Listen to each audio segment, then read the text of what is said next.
Very good morning to you. Thursday. Despite your best efforts chatting to Robert Jenrick, the Cabinet Minister, 15-20 minutes ago, he seemed pretty determined to say the sort of square root of diddly squat in terms of precise detail about what is coming. There, to be honest. I think as a country, in terms of fighting the virus, we need to get a little bit back on track of working together. I felt really positive about this at the beginning of lockdown. Everybody was out supporting the NHS. People were doing shopping for their neighbours.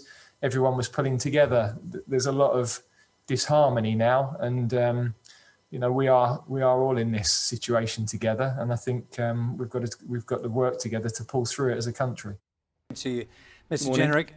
This morning, there are many reports in the newspapers and elsewhere that there is to be an announcement on Monday linked to the hospitality industry, of course, following what happened in Scotland. Is that true? Well, it's correct to say that the number of cases in the northwest and the northeast and a number of cities, particularly in the Midlands, like Nottingham, and that is a serious situation. We're currently considering what steps we should take. Able to give you right now exactly what's going to happen, but we'll continue to take a proportionate and a localised response. Community Secretary, and I'm just trying to get a little bit of clarity on this. Is there to be an announcement linked to the hospitality trade in England next week? Well, as I say, we're considering the evidence. As I've just said, in some parts of the country, the number of cases is rising very fast now on the programme, I'm afraid. But if we do have to take further steps, then obviously we'll take very seriously how we can help and support £1,500 for each business that has to close for those people who are having to self-isolate. Quite how difficult this is for the owners of pubs, restaurants and cafes. Watching the news in Scotland with great... But can you talk to us about the parameters? For example, we've just been speaking to landlord in Scotland. The complete closure for a short period of time in affected areas. Can you rule that out? Well, I'm not going to rule things in or out. We are trying to take a localised approach. We're trying to give greater consistency. The precise measures that we choose for those places, we're going to be announcing in the coming days, but we're and considering what is the right step to take now to be implementing them, unless we felt it was absolutely necessary. And do you think, I'm slightly confounded by your approach this morning, because is it responsible for the government to have headlines in the newspapers saying a decision is definitely coming on Monday, which and these correspondents are saying they're being briefed by Downing Street? With all due respect, to be speculating about the measures, it's much better that they're considered carefully. It is better that they're announced in a clear way once we've come to a conclusion, working with the local leaders and fully understanding and appraising the evidence. Well, the idea of COVID marshals came from the local government. The question wasn't what the idea was. Everyone understood that. We know it's about enforcement.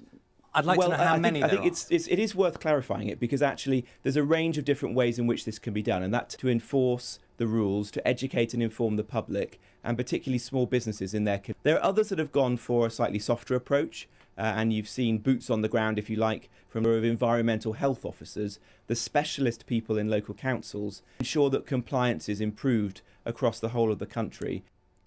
Well, I was saying that it's happening in different ways. That's fine. In different places just a simple in the country. no. A simple no is fine. We can move on to other things. What you're suggesting is that there might be a sort of army of people wearing COVID marshal uniforms in a market town. It might be having a environmental health officer. England. Well, the Chancellor will have to consider that carefully. If the sector, remember that he's already, those businesses are going to be placed in a really difficult, intolerable position. What measures to put in place. But as I say, they are building on a very significant set of measures that we've already... I don't think that's correct. I mean, we've come to that number looking at the types of measures that were needed in some funding, but councils in particular are doing an amazing job. It's time for one last question. I know that on the estate of House of Parliament, that Westminster, that everyone, including yourself, will be required to wear masks. To do that, well, I think that would have to take advice from our scientific and medical advisors to whether we should do that, but it's a sensible precaution. Thank you very much for your time this morning. Thank you. Coming up. Joining us from Westminster. So sometimes this... Despite your best efforts chatting to Robert Jenrick, the Cabinet Minister, 20 minutes ago, he seemed pretty determined to say the sort of square root of diddly squat in terms of precise detail about what is coming. The Duke of Cambridge and Sir David Attenborough have launched an ambitious Nobel-style environmental award. This looked pretty grim there, to be honest. I think as a country, in terms of fighting the virus, we need to get a little bit back on track of working together. I felt really positive about this at the beginning of lockdown. Everybody was out supporting the NHS. People were doing shopping for their neighbours. Everyone was pulling together. There's a lot of disharmony now, and you know, we are all in this situation together. And I think we've got to work together to pull through it. Comparable from earlier this year, and it's on a very serious trajectory upwards. Be announced early next week. Comes after stricter rules were issued in Scotland yesterday. Andy Moore has the story. Much more stringent measures, not just in the north of England, actually. I think we need to do it countrywide and bring the epidemic back under control. Across the country, the number of COVID deaths is rising. Overwhelmed in very short order. The increase in numbers of coronavirus cases is hard to compare from earlier this year because, of course, we're testing far more. But the number of people being admitted to hospital is directly comparable from earlier this year, and it's on a very serious trajectory upwards.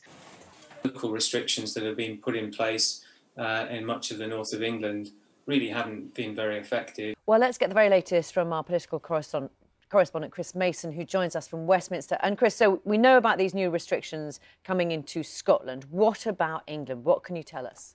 Yeah, morning to you, Louise. There's an increasingly bleak prognosis, isn't there, across the UK, and it's particularly acute in pockets around the country. So the government here at Westminster, responsible for restrictions or the lack of them in England, now wrestling with what to do and faced with a series of grim options. That is quite likely in the worst affected pockets in the English Midlands and the north of England, places like where there aren't already on household mixing or on overnight stays.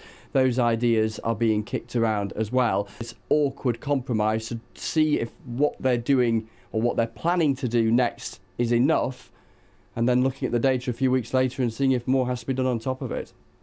Well, Chris, I know you'll guide us through it. Thank you very much for the moment. Thank you.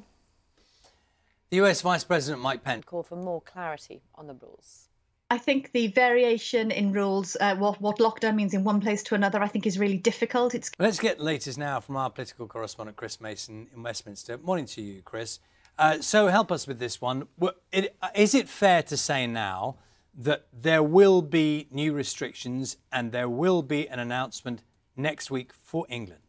Yeah, morning to you, Charlie. It was frustrating, wasn't it? Despite your best efforts chatting to Robert Jenrick, the Cabinet Minister, 20 minutes ago, he seemed pretty determined to say the sort of square root of diddly squat in terms of precise detail about what is coming, the huge economic pain that new restrictions could inflict. Chris, thanks. Two British members of the Islamic State. It is 8:59. Correspondent Chris Mason joining us from Westminster. So sometimes this is one of those days, isn't it, Chris, where some people look at various reports in newspapers being very emphatic. They say Monday is the day. We know what's happening and we know when. Are we any clearer this morning? It is one of those days, Charlie. You're absolutely right. Let's try and be absolutely clear about what we do know and what we don't know. So, in the coming days, probably at the beginning of next week, the government will announce changes in the restrictions in parts of England. And it looks like some of the measures being looked at for places like those include restrictions on pubs and restaurants. We don't yet know, though, whether that will include full closure or just they're not yet signed off in government. Alongside those ideas, there's also discussions, again, not signed off in government, live discussions ongoing, no final decisions yet taken, announcements expected in the coming days, perhaps as soon as Monday, but we can't even be sure on that yet. Yes, Chris, so a lot of questions to be answered. I mean, given, as you say, that the scale, feels like a very important moment, doesn't it? And we've had plenty of those in the past. We talked about tipping points. But in terms of the decision process that government has to make, given the economic realities and the knowledge we have about hospital admissions particularly, and the numbers of people who are in intensive care units, those facts cannot be ignored. Exactly. And so whilst you can look, Charlie, at, say, the number of people who are testing positive and try and draw comparisons with the spring, that's not that much use because we're testing far more people now than was happening in the spring. But when you hear from medics, their real cause for concern is perhaps trying to announce those things at one and the same time. But a keen awareness too that there are no easy decisions here because there are big restrictions coming for many of our liberties and also huge economic pain as well. Chris, for the moment, thank you. In Scotland, the first man. I've got more pockets than you can shake a stick at. Listen. If you've got anything you need to have pocketed, I'm your man. Oh, just briefly, and you must look, I mean, you know, everybody's so desperate to get back to life sort of as normal. Obviously, we can't right now. I think the most important thing to happen could be to maybe get a test, a very fast test. Yeah. And this will help, you know, venues open up, festivals, that sort of thing. So everyone's got their fingers crossed. And, we'll look forward to it. Listen, it's lovely to see you. I'm loving the suit. Thank you. Thank you. As Fran Healy speaking to us, Travis's new album is called 10 Songs. And that's it from us this morning. Have a great day. Bye-bye.